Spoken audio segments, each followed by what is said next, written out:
Turismo sostenible liderado por mujeres, así se titula, un proyecto incluido dentro del programa Ser Mujer en el Sur 2026, que ya cumple nada menos que 21 años y que tiene como objetivo mejorar la autonomía económica de las mujeres de la región chiquitana de Bolivia. Este es un proyecto municipalista que compone sus necesidades con la contraparte, que estamos aquí, como tenemos el CEPAD, que tenemos ahí con esos socios en los otros países, se ve cuál es la necesidad que tienen los municipios y se actúa y se trabaja conjuntamente en esos proyectos que después de alguna manera vamos a poder visitar y a poder comprobar. Somos un país que tiene, desde el punto de vista de la extensión territorial, es casi 3 veces más grande que España y solo tenemos 12 millones de habitantes, por lo tanto tenemos mucho territorio y poca población, porque para la provisión de servicios públicos, que incluye educación, que incluye salud,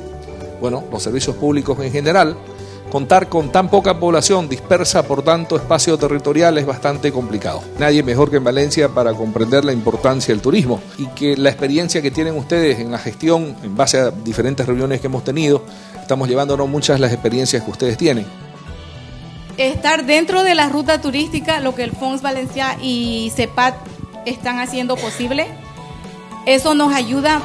a que nuestro trabajo sea más valorado. Y de esa forma nosotros nos ayudamos no solo en la familia, sino también a otras familias.